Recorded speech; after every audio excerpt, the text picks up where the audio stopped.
Gana, junho de 2022. Dois fazendeiros adoecem com febre e cansaço, evoluindo rapidamente para febre hemorrágica. Um quadro onde se tem sangramento pelo corpo todo, nariz, boca e olhos.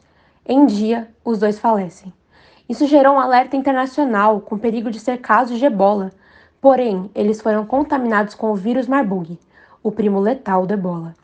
Ele é o agente causador da doença do vírus Marburg, que causa hemorragia, falência de múltiplos órgãos e altas taxas de mortalidade.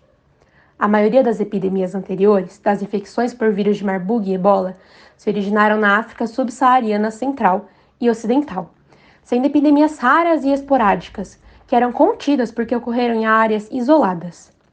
Em 1967, foi identificado o vírus de Marburg em 32 trabalhadores de laboratórios farmacêuticos, na Alemanha e em Belgrado, que demonstraram febre e hemorragia interna, acabando por falecer 7 desses 32 infectados.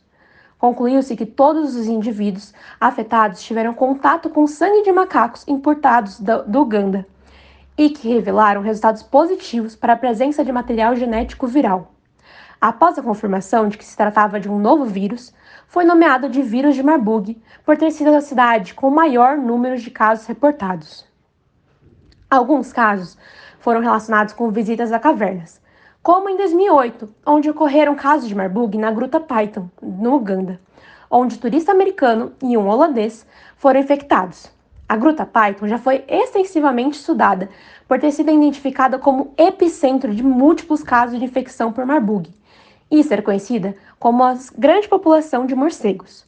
E foi confirmada a presença de anticorpos contra o Marburg, RNA viral, em ensaios de ELISA, RT-PCR e isolamento viral. Espero que tenham gostado do episódio de hoje. No próximo episódio, vocês vão conhecer um pouquinho mais sobre o vírus. Obrigada!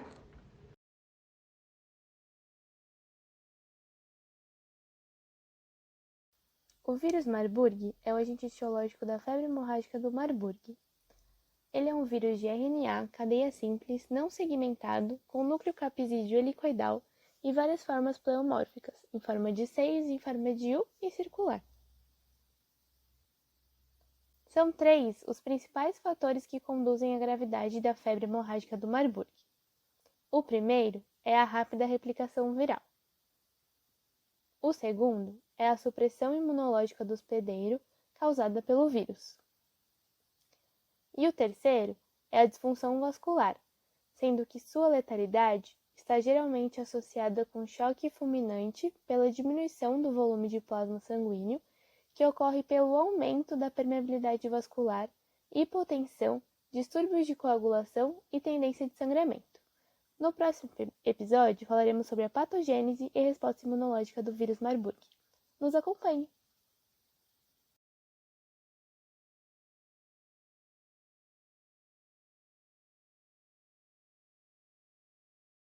O vírus entra no organismo por lesões na pele ou mucosas e tem uma atração por células de defesa, como monócitos, macrófagos, células dendríticas e células de Kupffer. O vírus tem afinidade por essas células pela presença de uma glicoproteína chamada lectina do tipo C, que facilita a infecção viral. A invasão das células com rápida replicação viral, supressão da resposta imunitária e desequilíbrio vascular desencadeia a doença de Marburg. O vírus usa a circulação linfática e se espalha pelo corpo, atingindo o fígado e o baço, onde invade mais células para se replicar. Ocorre um aumento de proteínas hepáticas, como AST e ALT, e depois tem a morte do tecido. Ele invade plaquetas, impedindo a coagulação do corpo. Toda essa invasão faz com que o sistema imune libere substâncias para aumentar a inflamação e chamar mais células para o combate do vírus. Na inflamação, tem o aumento da permeabilidade dos vasos, extravasamento da água e de solutos, formando o edema que auxilia o vírus a se espalhar com mais facilidade, confundindo a resposta do sistema imune inato quanto o adaptativo. O vírus consegue manter uma alta taxa de replicação, mesmo com a resposta do corpo contra ele.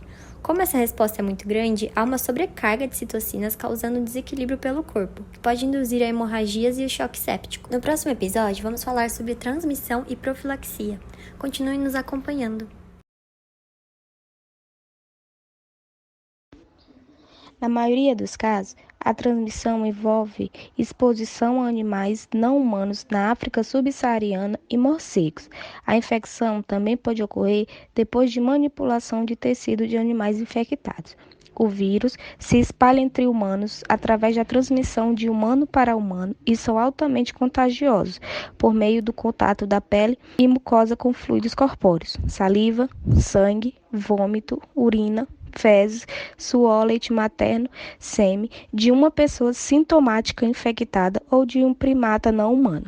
Os seres humanos só são infectantes depois que desenvolvem os sintomas. A única forma de prevenção existente é o isolamento dos doentes e a utilização de trajes específicos para aqueles com risco de contaminação. Os pacientes são isolados, a equipe médica usa macacões impermeáveis, luvas e máscaras. Áreas de descontaminação são instaladas entre o isolamento dos pacientes e o ambiente exterior. É igualmente importante refazer a cadeia de contato dos pacientes para examinar os potenciais contaminados e avaliar se há necessidade de isolar essas pessoas. Espero que tenham curtido e no próximo episódio vocês irão conhecer mais sobre os sinais e sintomas relacionados à patologia. O vírus Marburg e Ebola possuem a mesma família, Filoviridae, e por isso os sintomas de infecção são muito semelhantes. Após um período de incubação de 2 a 20 dias, os sintomas passam a surgir e eles são febre, dor muscular, dor de cabeça, dor abdominal, náuseas, tosse, dor no peito e dor de garganta. Os episódios de vômito e diarreia se manifestam rapidamente. Também pode ocorrer aumento da sensibilidade à luz, irritabilidade nos olhos, pele e olhos amarelados e aumento dos gânglios linfáticos. Delírio, desmaio e coma podem ocorrer, indicando o envolvimento do sistema nervoso central. Outros sintomas são manchas avermelhadas e sangramentos ao redor de mucosas. Durante a segunda semana de sintomas, os pacientes passam a se recuperar ou desenvolvem falência total de múltiplos órgãos. A recuperação é prolongada e pode ser complicada por hepatite recorrente. A sua letalidade varia de 25% a 90% dos casos. No próximo episódio, falaremos sobre o diagnóstico do Marburg. Nos acompanhe! Marburg Diagnóstico. Hoje, existe um algoritmo e diretrizes para avaliar os viajantes que retornam de regiões endêmicas para serem usados se houver suspeita do vírus Marburg. Os testes incluem hemograma completo, exames de sangue de rotina, testes de função hepática, testes de coagulação e exames de urina.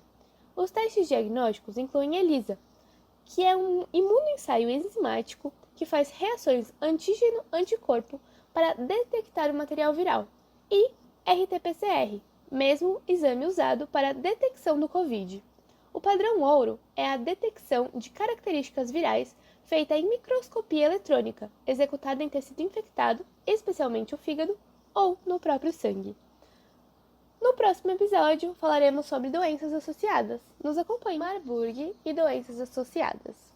O vírus da doença de Marburg faz parte da família Filoviridae, que inclui 3 gêneros: Marburg vírus, Ebola vírus e Cueva vírus. Eles causam infecção restrita a mamíferos devido à presença da proteína VP24. Por possuírem a mesma forma e o mesmo material genético, eles causam doenças clinicamente semelhantes, como a febre hemorrágica, diferenciando-se apenas na capacidade de gerar a doença, onde o vírus da ebola é mais grave. Elas iniciam com sintomas inespecíficos, como cefaleia, mal-estar geral e febre alta, evoluindo na conhecida fase de disseminação do vírus para sintomas sistêmicos, como sintomas gastrointestinais, náuseas e vômitos, dor abdominal, anorexia e diarreia. Com o decorrer da infecção, inicia-se a fase precoce de multiplicação nos órgãos, do 5º ao 13º dia, apresentando as manifestações hemorrágicas, como petequias, equimoses e sangramento de mucosas. Além disso, nessa fase, há o comprometimento renal, hepático, pancreático e neurológico.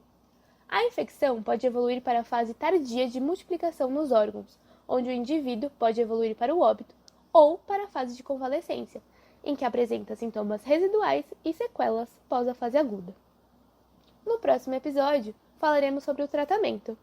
Nos acompanhe! E, por fim, o tratamento do vírus Marburg.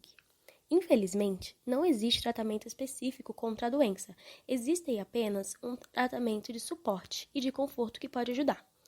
Esse tratamento de suporte inclui a manutenção do volume sanguíneo, o equilíbrio de eletrólitos por meio da hidratação, substituição de fatores de coagulação depletados, minimização de procedimentos invasivos, tratamento de sintomas que reduzem o risco de morte.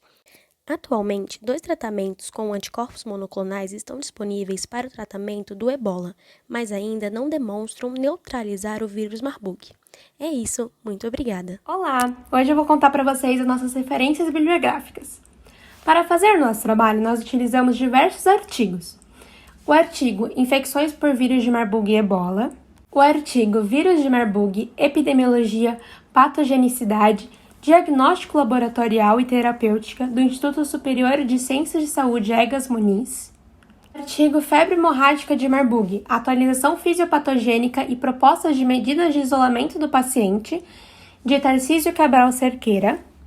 Um artigo sobre a incapacidade entre os sobreviventes do ebola e seus contatos próximos em Serra Leoa, que é um estudo de corte retrospectivo controlado por caso. E nós também utilizamos alguns sites na nossa pesquisa. O site Organização Mundial da Saúde, que tinha uma matéria sobre a febre hemorrágica do Marburg. O manual MSD, versão para profissionais de saúde, que também tinha uma infecção por vírus de Marburg. E, por fim, o site dos Médicos Sem Fronteiras, com a matéria sobre a febre de Marburg. É isso, muito obrigada a todos que acompanharam toda essa série de vídeos sobre Marburg. Um abraço e até nosso próximo trabalho.